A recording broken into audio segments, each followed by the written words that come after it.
See recording. Yep. All right, everybody, welcome. Lane Manning here. Welcome to Manning and Grill, episode number 4. Let me get that show name up there. Episode number. Oh, there we go. Episode number 4. I'm still working on this. Episode number 4. Teaching your mixed kids about race.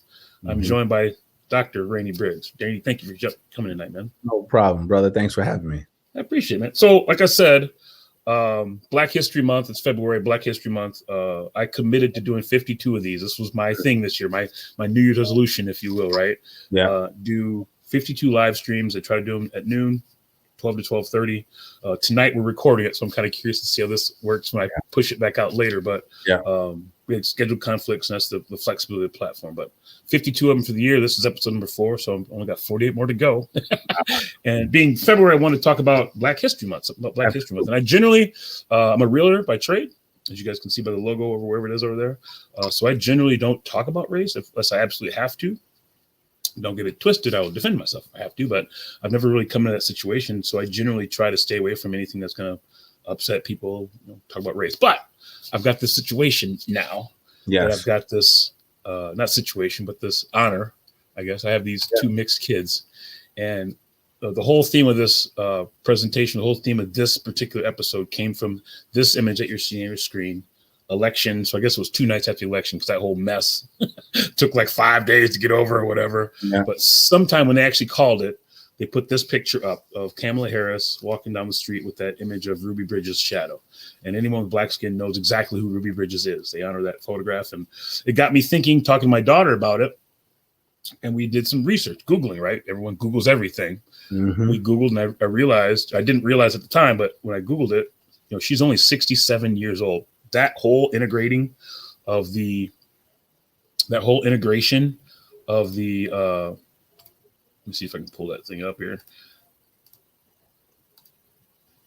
Integrating of integrating of the New Orleans school system happened in 1960. Yeah, that's not even a full generation away. So I wanted to ask you, on educator, father, black man, father of 3 beautiful daughters. What do you do? How do you talk to your kids about that? You obviously have a little more experience than I do. My daughter gets it really well. My son's the one I'm kind of struggling with, but it's not struggling. It's just he gets it. He sees it differently, right? Yeah. And you're pretty interesting because you live in the same place that I do. Your kids are going to the same place. Your kids are going to and went to the same place that my kids are going. How do you teach your kids about Black history? Yeah. Well, I think number one, there's a couple different ways that I kind of look at it. And one is I really want my kids, and I talk to them about perspective taking. And that perspective taking is not only perspective taking from their own lens, but also other people's lens, right? Being kids who are biracial, white and black, there's a perspective that they may have as white, and then there's a perspective that they may have as black. And I want them to know both. I don't want them just to know, their black side. I don't want them just to know their white side, because society right now, when they look at my kids, they will look at my kids and say that they're black. They will be treated as black. There will be a statistic as black. They will be put in many different categories related to what black people do and how they do it, just because of their skin color. Right. And I've made it very clear to them that you will be considered as black when people see you, right? They will treat you as you're black. And my number one thing is for them to stand strong and believe and know who they are, know what they stand for, know what they believe, know what they value. Because if they don't, then they'll fall for anything, to be honest with you. And your skin color it means something, right? No one can take that away from you. You can't wipe it off. You can't do anything different to change that for yourself. But know that you're beautiful. That's one thing I tell them. Know that you're beautiful, and you stand in that, and you don't allow anyone else to tear you down because they don't like who they are, right? But I teach them the history, number one, by being able to see who they are, right? Sure. Allowing themselves to build themselves up and not allow and not have that want or need for someone else to build them up, but know who they are, know what they stand for, know where they come from, know their daddy and mommy's history. I give them a lot of my history. I'm from the hood here on the south side of Madison. Is that where you grew up? Yeah. Moved here from Chicago and Pine Bluff, Arkansas, and Seriously? been here for a very long time. Absolutely. My dad was born in Pine Bluff, Arkansas. Oh yeah. So I'm quite sure we probably know some of the same people. Some same people, right? Some same people, yeah. Mm-hmm. So it's funny how we were saying that before, or a little bit earlier. How do you teach the black part? How do you teach the white part? And I'll give you my story. My wife is a daughter of German immigrants. Mm-hmm. And so her mother was born in Bremen, Germany, and her grandfather and mother were both born in northern Bavaria, and I can't remember I think Bremen as well, southern Germany, right? Literally just like the books, right? The northern guy, Germans, Bavarians, partying, loose, like to drink, have fun. Yeah. The southern Germans, a little more rigid, a little rule following, right? Very business oriented, save your money. And so my wife's mother, my mother-in-law, is kind of a mix of both. Thank God on the good side. I love their side because my daughters had 2 4-generation pictures. So my daughter was part of a 4-generation photo. They've all met, and she knew her great grandmother till she was 13 years old. That's pretty cool, white or black. Mm-hmm. Same with my son. And then my wife was also the 4th. She knew her great grandmother into her 14 or early teens as well. And obviously, we all know about the Holocaust in Germany. I mean, they teach that a lot in schools, right? On the black side, my daughter just won an Urban League award. With the school Urban League Awards was pretty cool. She won for an essay she did. So she embraces it, right? Mm-hmm. But I often don't know if I give her enough myself.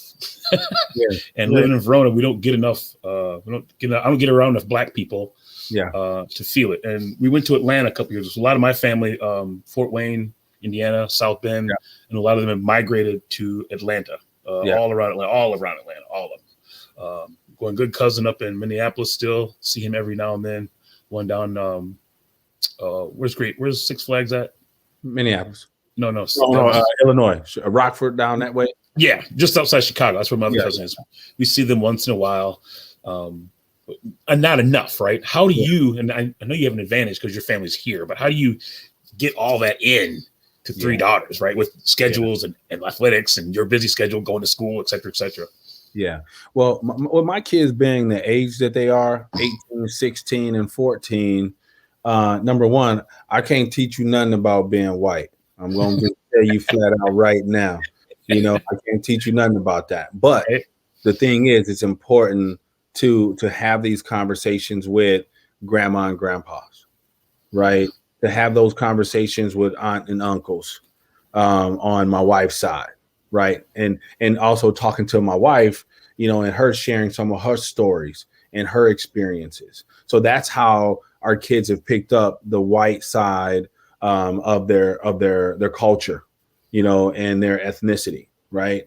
And I think that's how they've picked that up, by having those conversations and learning from grandma and grandpa, like what it is that they do and what it is that they need to know. And for me, as a black man, there's a number of different ways in which I've instilled who we are with my kids. And I'll give you a prime example. About a couple years ago, we were heading to Arkansas. We were heading to Pine Bluff to visit my family. So when you still have family there.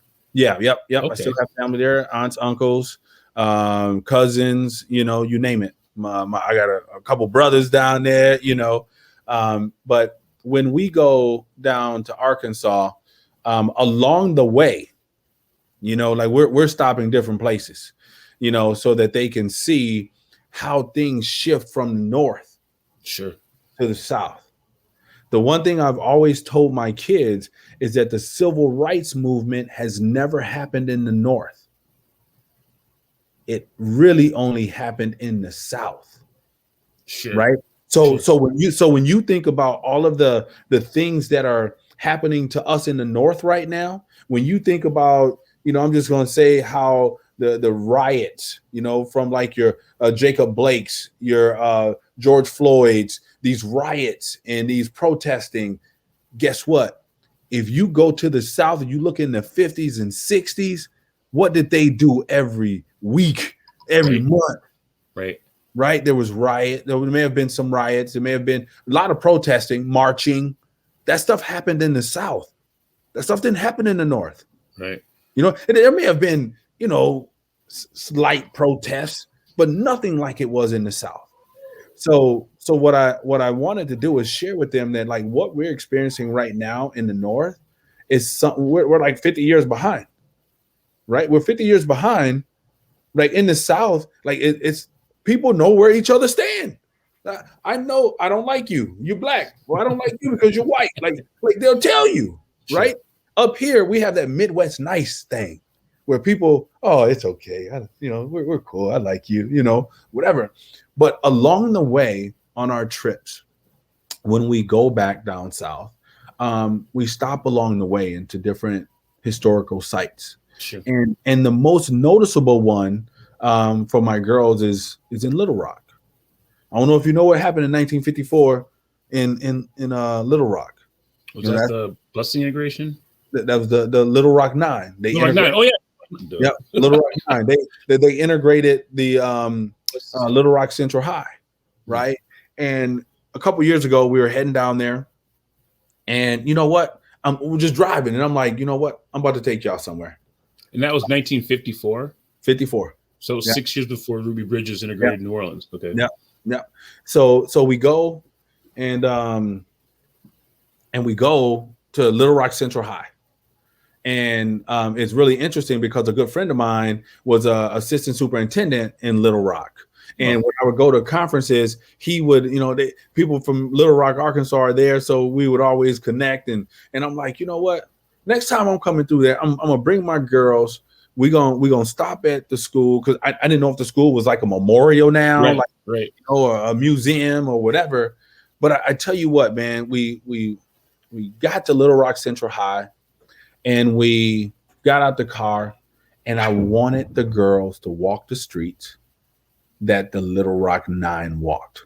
Like I wanted them to have this experience of what it was like to be in these streets that was laced with white people who were throwing rocks, spitting, kicking, fighting. Nothing but hate. Thousands of them, right? Yep. These very streets also had the National Guard brought in, right? To protect and to keep these 9 black kids from integrating Central High School.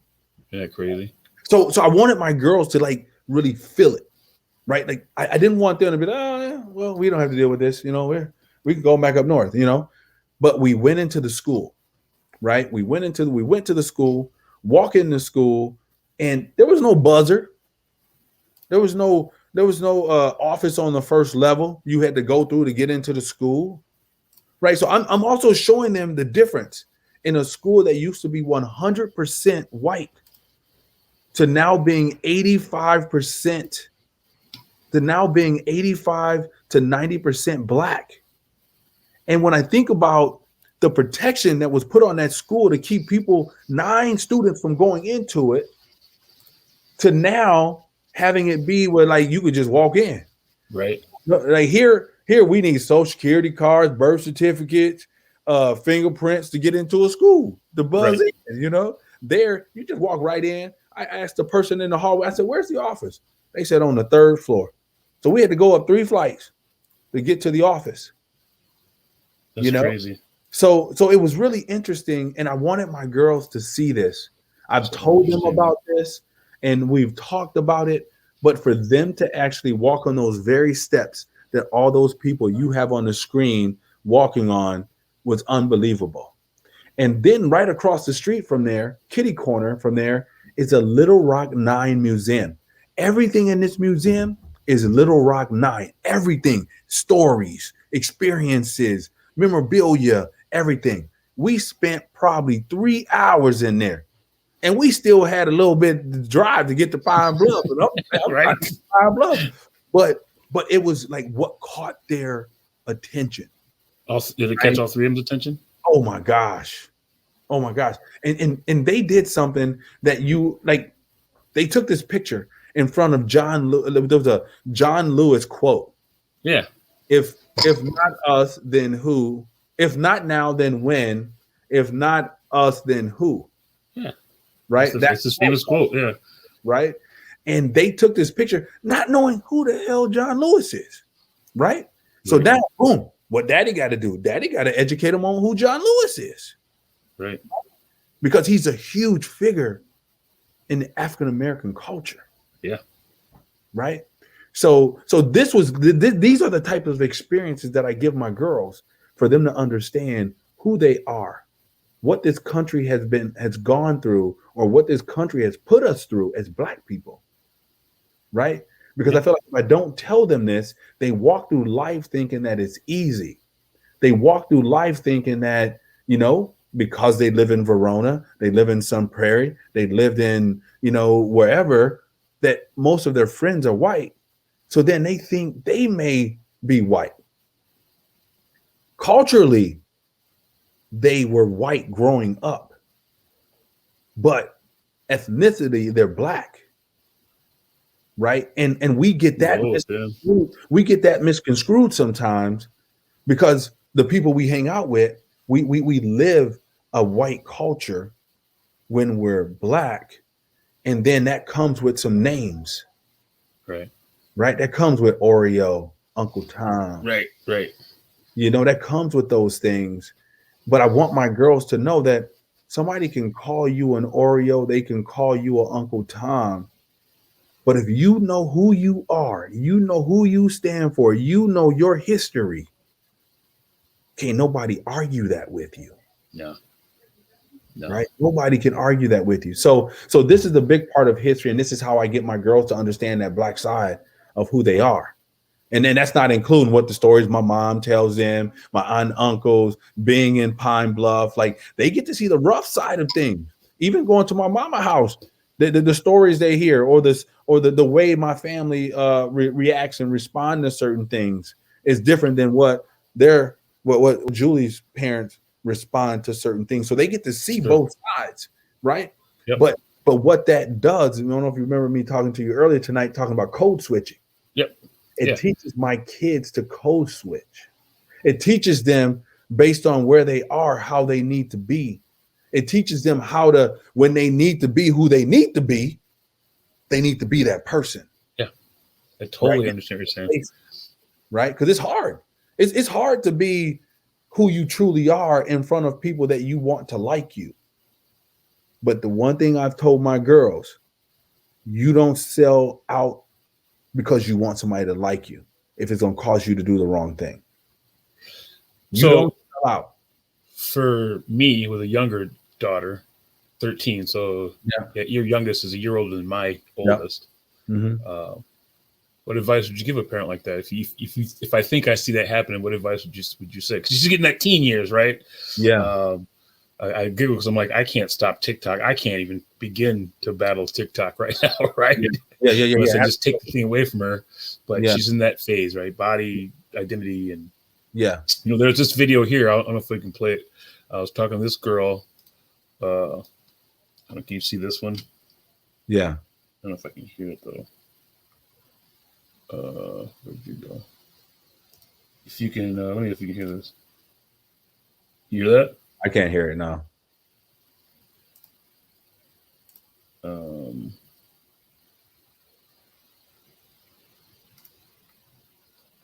She goes on basically talking about she's Indian. Yeah. Here we go, share screen. And the reason I probably can't hear it is because your headphones are plugged in, I'm guessing. No. Oh, okay. There's a little icon, there it is, that you have to click. So I was already in that window, right? Yeah. Gordia and America, because I'm mixed. Now, father's a very brown man. He's Indian. Yeah, so her dad is Indian. Her mother is white. She's very funny, very humorous about it. But there's this line here that I got, and she. Oh, you're Indian. And you're me. Don't act surprised. Yeah, she's right. Gordia! India and America, because I'm mixed. Not sure if I said that yet. But yeah, so people think I'm everything than what I actually am. I mean, people who know what I actually am don't know what I actually am. My white grandpa would call me his coffee-colored grandchild, and my parents would call me their little Mexican daughter. Now, if that doesn't cause a personal identity crisis, I don't know what does. I swear I am adopted, though. I mean, I'm making this video so my parents can just come out and tell me, or my family in Puerto Rico. So she's obviously humorous about it, right? But Yeah. I would like to try to prevent Reese or Miles getting to that place, right? So none of their grandparents call them coffee colored grandkids. Yeah. I promise you that, but Right. but you get what I'm going at, right? How do you, especially at 13, because the daughter is the one I'm worried about the most now. My son is just a boy playing sports. Like at this point, I want them to learn about the things you told me. And so we have a similar experience in South Carolina. My in-laws were from South Carolina. He just passed away, so we haven't been on in a while, but we go to Charleston a lot. And they generally hate me because I drag them to every historical thing, everything named plantation. I want you to read. I'm the guy who reads every placard, you know, that guy. Because it's about history. And you know, sometimes it's just natural history. I enjoy that a lot, but sometimes it's slave history. And there's a lot of slave trade that happened in that harbor, in that port. And there's a lot of things you can learn about the Civil War there, and lots of things. That's basically where the Civil War started. Tons of history there, right? So same thing. They haven't gotten it yet. I didn't have the experience you had with your daughters. I'm assuming your kids were a little bit older when you took them to. They were just 3 years ago. They would have been 15, 13, and 11. Yeah. Okay. Right about where mine. You're younger than Miles, right? He gets it. He gets it in his own way, though. Absolutely. He generally absorbs it a little bit better reading, which I'm kind of surprised, right? Whereas Reese is more optical like me, right? When she sees an old warship, and why was this Civil War ship, this old submarine in the bay there? Why was it got big holes in it? Because they were fighting because people wanted to enslave other people, right? So, but how did you navigate that at that teenage years when they're want to be popular? Maybe you didn't have TikTok back then, but you know, TikTok and all the different influences that you have to navigate around. How would you help this young brother with his young daughter? What I think probably the biggest thing that I would lean into is being able to share stories. I don't know if you have particular experiences. I don't know if you have your sister, your mother, to be able to share some stories or experiences they may have had.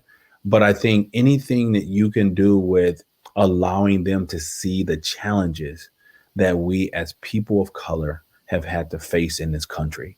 Sure. Not saying that you hate the country, not saying that you don't want to be in this country, because I don't think there's any country that's better, you know, but I think there's a piece where you have to give kids a sense of history so that they can form and better understand that when they're sitting in class and they're hearing these things around what's happened in history and they're just running with it because this is what the teacher said, but they're not challenging it because it's something that they learned differently, right? They've learned the truth of history. They've learned the truth of what has happened, you know, in history, that now they can maybe have some wonderings or contribute to the conversations differently from their perspective. Correct. Right. I would also say, like, there's something that you really want to help your kids understand. And I think this is really important for biracial children. It's microaggressions, right? Microaggressions, because when our kids don't really understand when people are making like little crack jokes at them or little racial jokes at them, right? Or considering them one of their white friends and they can make black jokes, right? Our kids don't catch that sometimes, right? And I tell my kids all the time, you don't ever let someone in the space with you crack a black joke. You address it immediately, right? And if there's an issue with their parents or whatever, I got you, right? But you have to address those black jokes, those underhanded jokes, those racial jokes, whether they're intentional or not. You have to address them in a way like, hey, you know what? That's not okay. You made me feel this way. Sure. when you Yeah, said and you, that. and you don't have to fight. Just like, It's bro, not a fight. You bro, don't have to. don't drop that. So that's a perfect segue. One of the things I had down, Johnny's not on the call. Johnny Sylvan was Yeah. supposed to be on. I told you he Yeah. was from Jersey. He came here to play ball. Yeah. I was in the Army, as I told you earlier. I've also spent my fair share of time in locker rooms. And there's always that moment when you're just hanging out with your friends, white, black, whatever, and a song comes on, Tupac, for instance. Yeah. And you're flowing through it, and Tupac says the N-word in the song. Mm-hmm. But your white friends, this is the funny part. This is what Johnny ever talked about. Like, you put 6 of them in a room, right? 2 of them will actually just keep flowing with the song. Yeah. 4 of them pause for a second and look around. Yeah. What do you do? And I'm like, what would you do? Because what I did is I explained the whole thing. Like, listen, you bought the album. And one of my pet peeves is brothers who make albums and put the N-word all in it, but get mad at suburban white kids who are paying for the album, therefore putting money in your pocket for saying that word. In that scenario, in your privacy of your own home, I get it. I say the same thing, right? But don't use it in front of me to reference anything else. Yeah. And I don't like the artist doing it either. That's the problem. Or I'd make that very clear, right? I undoubtedly know you've had that same situation happen somewhere. How have you handled it? How did you have that situation happen to you? Yeah. So there's a couple different things. One, white teenagers, they are the top consumers Totally. of that music. Totally. Right. So think about that. Right. So the likelihood that they're going to run across the N-word, whether it's with the ER or the A, they're going to run across it. They're going to hear it. Right. Right. And it's on them to really understand the history behind that word and what that word means. Right. Right.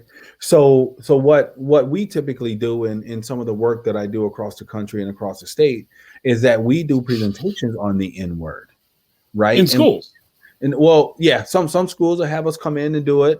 Other times we may include it in some of our presentations that we do. Me and my buddy Percy Brown Jr. I don't know if you know Percy Brown Jr. or have ever heard of him, but we do presentations on the N-word, the history of the N-word, and we talk about the dehumanization that's behind that word.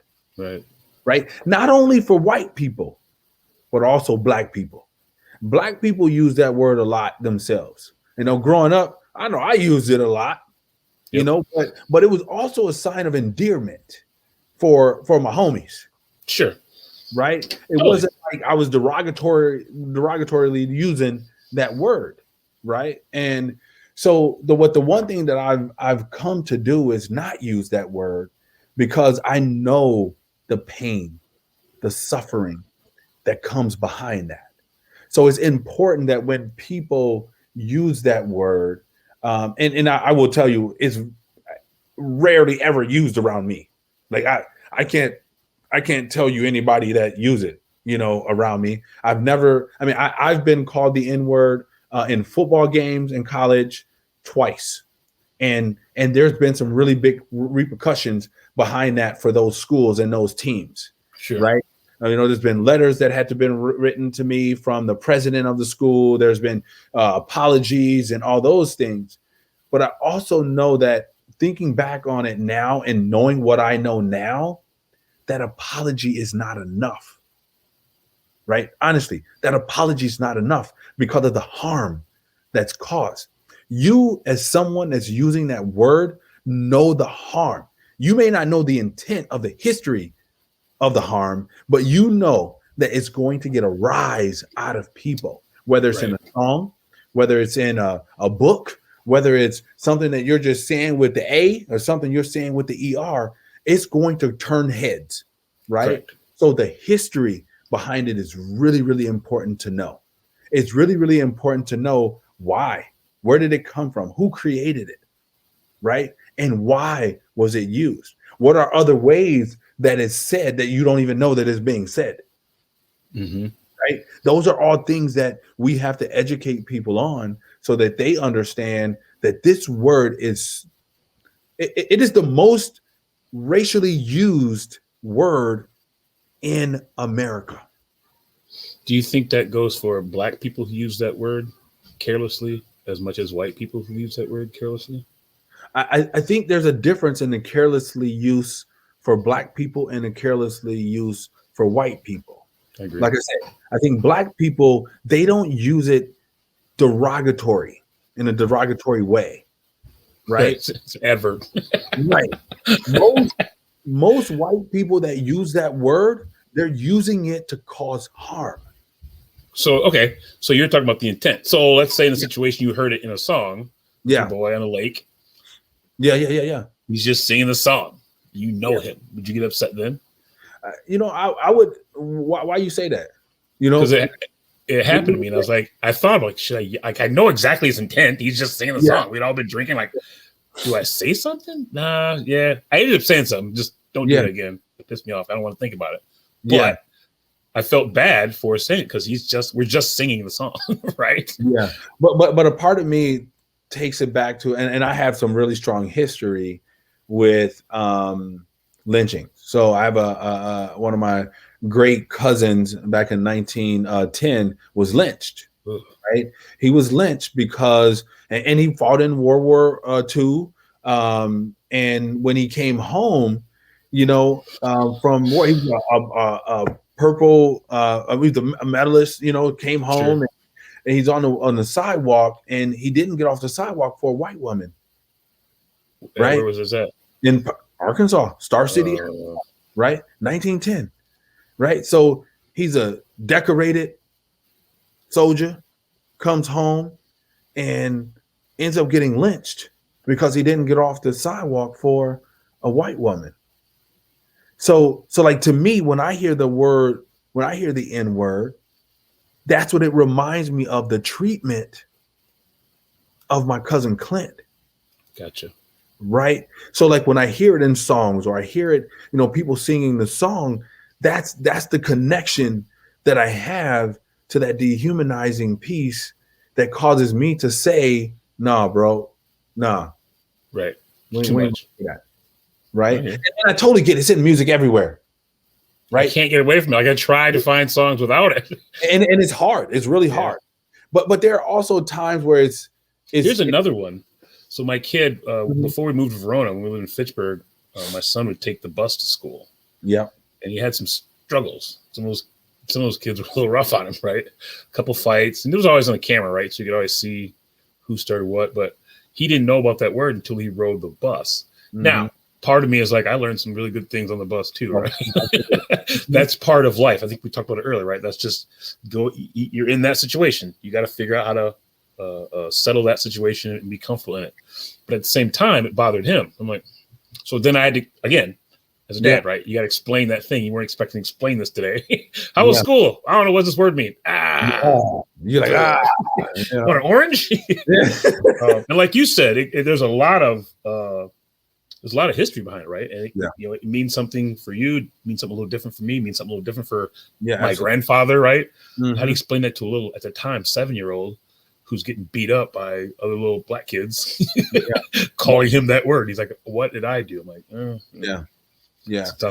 I think that's really tough too, because there's a point in time that you want kids to learn and know about certain things, but you also have to understand that we're in a different place. Yeah. Today, kids are hearing. It's not even other kids they're hearing it from. They're hearing it from adults. Yeah. Totally. When you really think about it, right? Like, yes, it's on the bus. Most of the kids on the bus are, certain age and whatever. But you can go in the mall. You could be walking in Target. You could be walking in Costco, and you hear someone say something that's totally inappropriate. Yep. All the time. I struggle with it. My wife will tell you, I struggle with two things. I struggle with the way people treat people in public. Not that they should treat them differently behind closed doors, but there's something about humiliation in public that happens, right? And it's something about my heart when that happens, whether that's racially, whether that's just domestically, whatever it is. Yeah, I have this bone in me that's like, nah, man, that ain't happening today. Right. Why are you like? I was just, I don't even know where was I just. I was picking up fish last Friday, and I called and ordered it, but I'm picking it up at Toby's in McFarland, right? So a fish fry. So I'm standing just at the bar with my mask on, waiting to pick it up. And this guy, he must be a regular, but the way he's talking to the waitress, and I'm like, I just said to the waitress, I wouldn't even waste my time talking to him. I would move and go do something else. And then I just turned to him and I just said, man, look, people in here trying to get their food. You in here loud, yelling at the waitress for something she ain't got no control over because you're not getting it your way. That's not cool. No. And that was it. I wish I could give you this clip. This wasn't a race. Yeah, same thing. My kid plays hockey. He's a goalie. They're going to state, second year in a row. They're going to state group. It's pretty cool. And one of the other parents has a clip of a parent literally going in this F-bomb laced.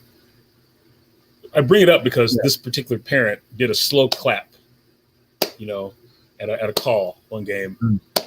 Literally, I was there. He just did this and they threw him out. Slow clap. That's all he did. Didn't say a word, just nice call, ref. Kind of sarcastically, but threw him out for that. I wish I could show this video, but this guy went F-bomb, A-bomb, F-bomb, this, that, and the other. Like a mob of parents came over to him and said, stop it. This is inappropriate in a public place. And they have it on tape. Yeah. To your point, why? What are you thinking? And he's a full adult. He's a parent. Yeah. But the issue is they've been allowed to do it. Right. Society has been set up for people to come out of the stands, attack officials, or attack other people, or attack people who don't look like them, or to say whatever they want to say, and there's no consequences. Right. When you think about lynchings, you think about beatings that took place back in the day, there was no consequences for them. Nobody got locked up. And if they did go to court or go to jail, it was for a short time. Think about Emmett Till. Like the same thing. Supposedly he whistled at a white woman. Right? He ends up getting caught and burned and thrown into the river with blocks on his feet. You know what I mean? So but then the people who said that he did this years later, the woman said she lied.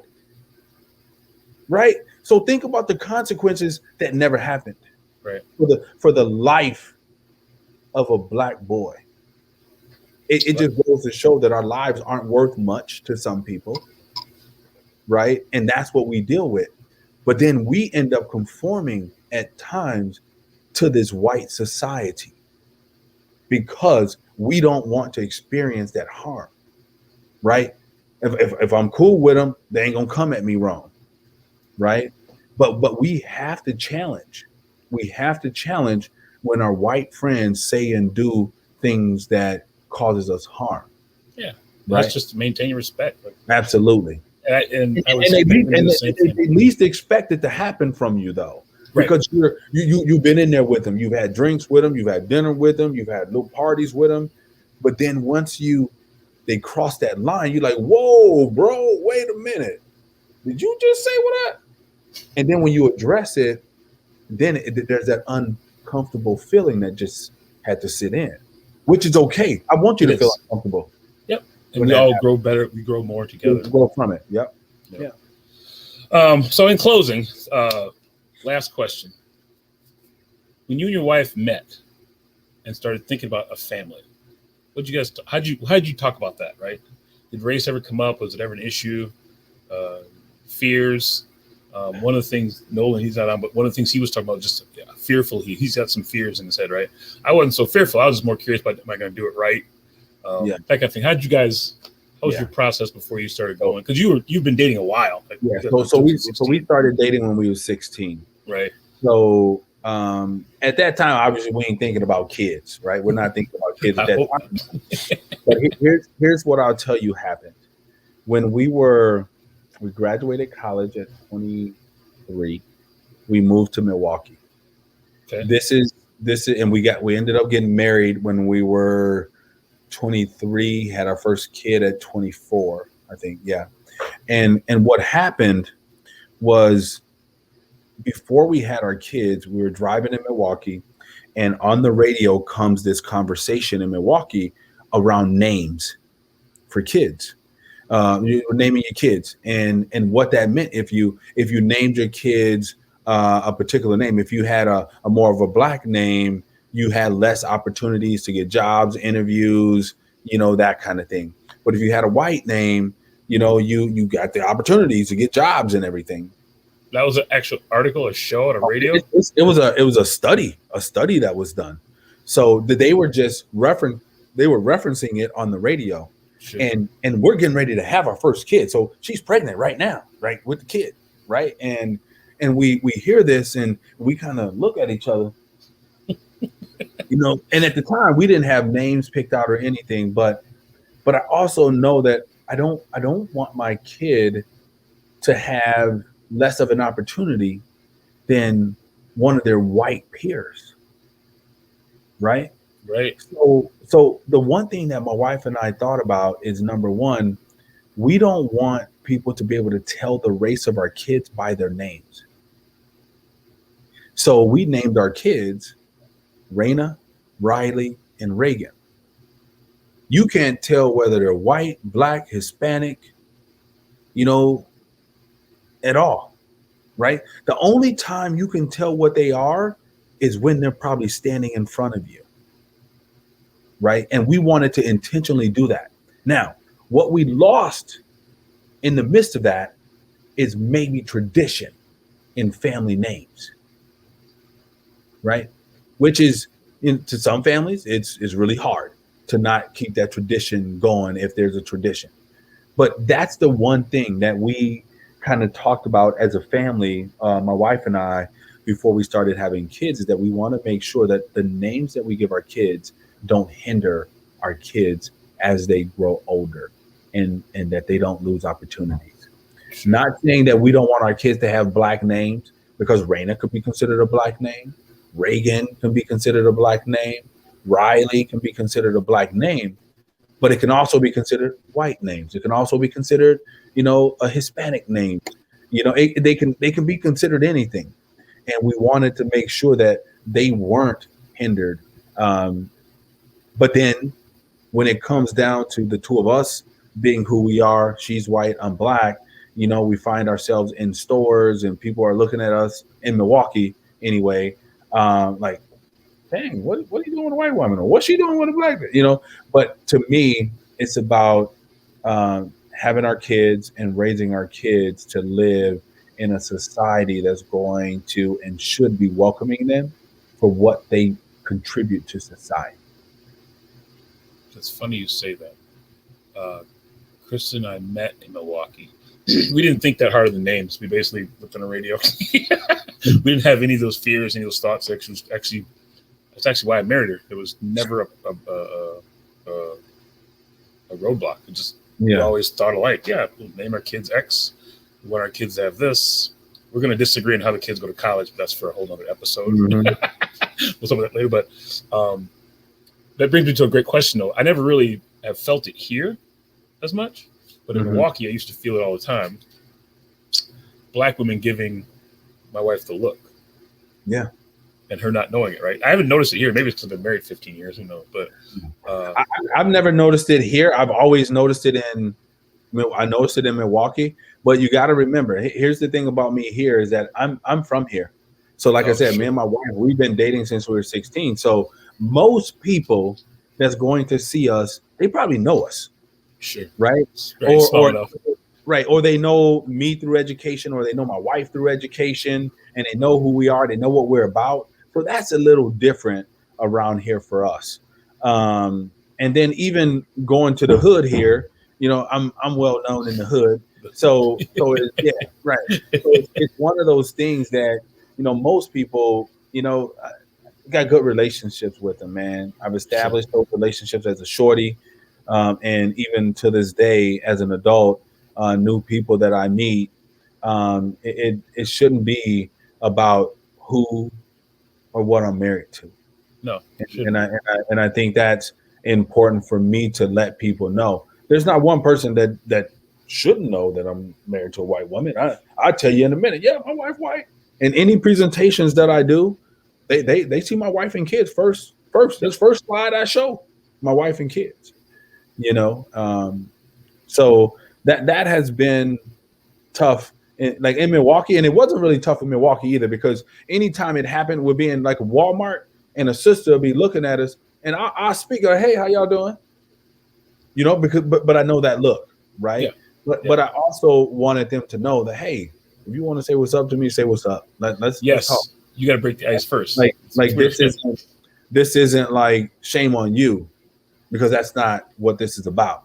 No. Right? This is who I fell in love with, and I'm not going to not fall in love with her or be with her because somebody felt like I should be with a black woman. If I would have fell in love with a black woman, I would have married a black woman, Hispanic woman, Hmong woman.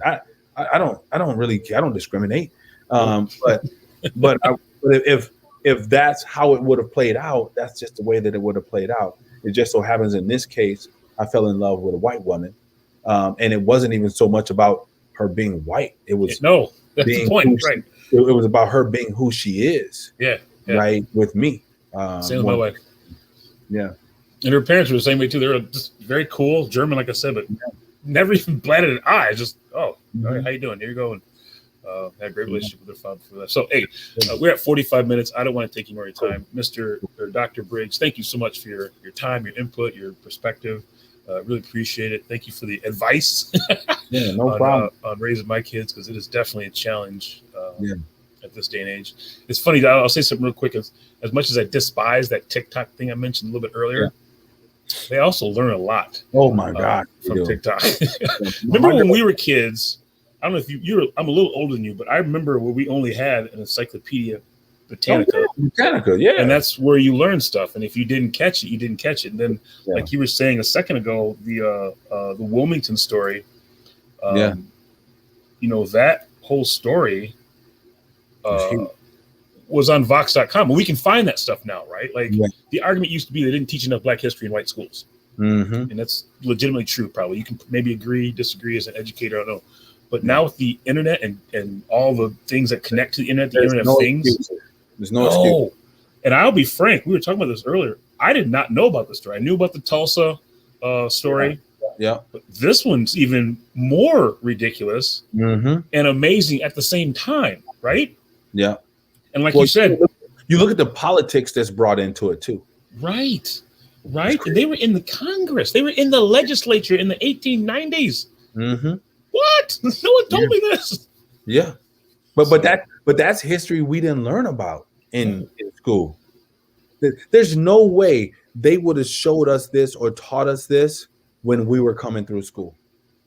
Do you know what would have happened and what control Black people would have had if we would have learned this back then? Because we would have known that this has already happened, right? And we should be still carrying this out, right? It would have been different. Schools would have been different. Totally. Everything would have been different. Yeah, everything would have been. Yeah, 100%. So anyway, like I said, we could talk all night long on this. Thank you very much. Maybe next time I'll get Nolan and Johnny to show up and we can have a proper four-man conversation. You let me know anytime, brother. You got me anytime you need me. Awesome, man. I appreciate it. Thank you very much. Let me just end the broadcast. We can talk a little more after that. Take care, everybody. Bye.